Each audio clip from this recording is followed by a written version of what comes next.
memberikan suatu bimbingan klasikal, suatu bimbingan kepada kalian tentang apa itu bullying. Sebelumnya kalian tahu nggak apa itu bullying? Ada yang tahu? Nggak tahu itu bullying itu apa? Oke, yang tahu secara singkat aja dulu. Contoh-contoh perbuatan bullying ada yang tahu? Oke, Prada? Mengejek teman. Ada lagi yang tahu contoh-contoh bullying? Memukul teman dengan keras. Lagi? Selain mengejek, memukul, apa lagi? Mengejek nama bapak atau orang tua. Oke. Oke, Danis? Mengejek fisik. Iya, betul, mengejek fisik. Nah, sebelum itu Miss mau kasih tahu bullying itu adalah suatu tindakan yang dilakukan seseorang atau kelompok untuk menyakiti orang lain. Itu namanya bullying. Nah, sebelum itu Miss mengajak kalian untuk menonton video dengan baik. Apakah video yang Miss berikan ini termasuk tindakan bullying atau tidak? Silakan kalian simak dengan baik ya.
Bullying fisik itu memukul, menendang. Habis itu kalau bullying verbal itu mengejek, menjelek-jelekin orang, itu juga termasuk bullying secara verbal.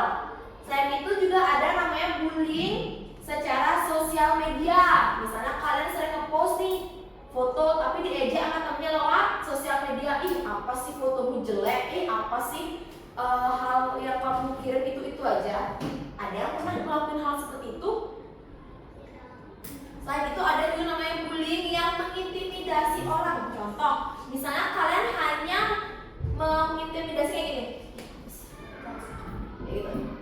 Walaupun kalian nggak mukul dia, walaupun kalian nggak ngejek dia, tapi dengan cara kalian mengintimidasi, itu juga termasuk ke dalam bullying. Selain itu kalian pernah nggak nyebarin rumor temannya, fitnah temannya, itu juga bullying namanya. Jadi nggak boleh. Kalian pernah ngelakuin hal tersebut di sini? Enggak. Kalian tahu nggak apa dampak dari bullying yang kalian lakuin misalnya ke teman-temannya? Dan tahu dampaknya apa? Ada yang terluka. Jadi itu secara fisik ya, terluka secara fisik. Terus apa lagi ada? Nangis, berarti itu secara mentalnya dia kena. Lagi apa? Takut, betul. Bullying itu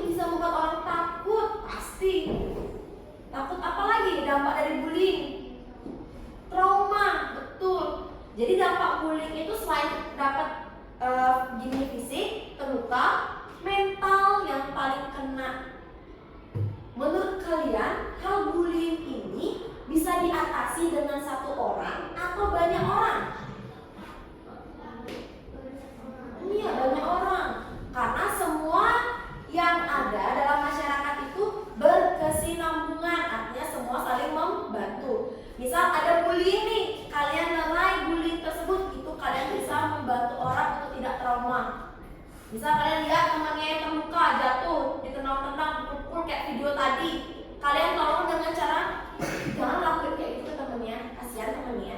Berarti kalian sudah memotong yang namanya rantai bullying.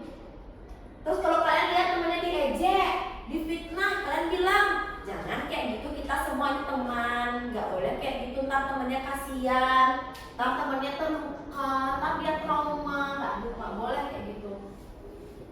Hal-hal seperti itu yang harus kita hindari biar tidak terjadi namanya trauma psikologis dan bullying yang berkelanjutan. Itu dampak-dampaknya. Miss harapkan kalian di sini tidak ada yang melakukan hal bullying, baik itu verbal, sosial media, fisik, habis itu secara mengintimidasi juga. Biar semua kalian berteman dengan baik. Kalaupun ada hal-hal kalian yang nggak kalian sukai ke teman, kalian bisa omongin baik-baik. Jangan langsung melakukan tindakan bullying.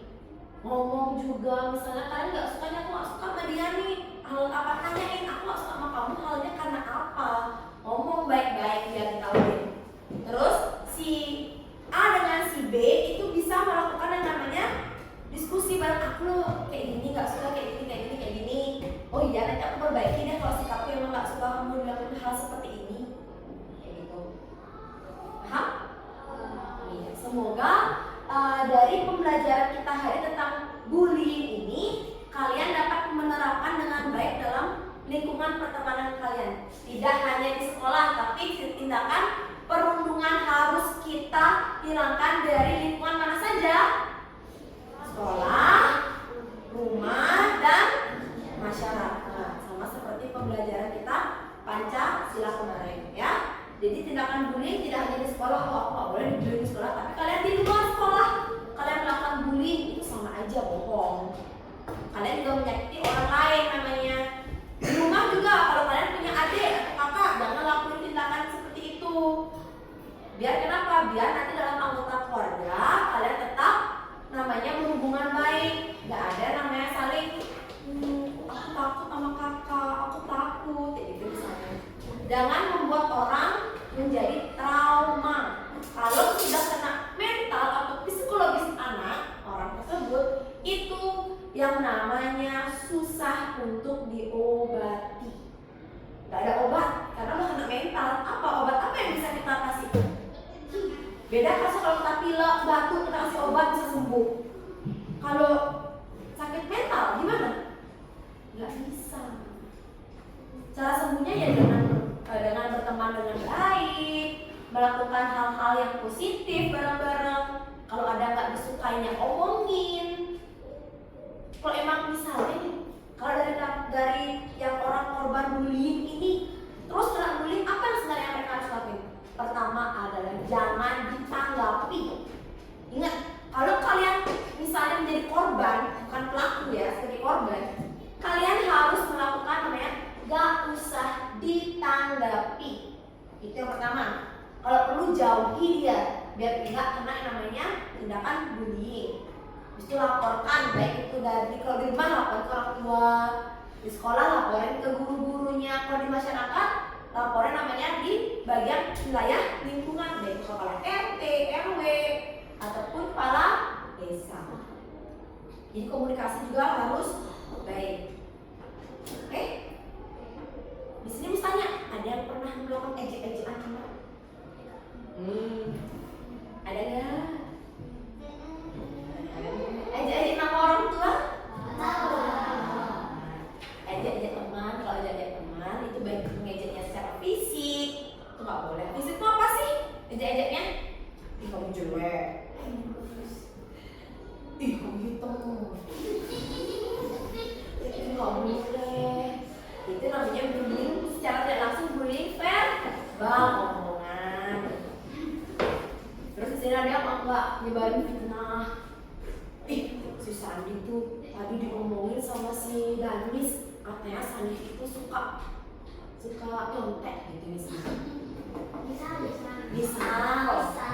Kan kalau misal itu juga termasuk namanya tindakan bullying. Yang pertama korban menjadi traumatis, takut, itu sebagai pelaku, kalau tidak terus-terusan bullying, pasti endingnya bisa pertama mengakibatkan penyesalan, dapat hukuman. Kalaupun dia melakukan tindakan bullying secara besar-besaran di masyarakat, tindakannya adalah hukuman penjara. Itu ada gininya, ada peraturannya. Ya. Miss harapkan kalian tidak melakukan hal bullying seperti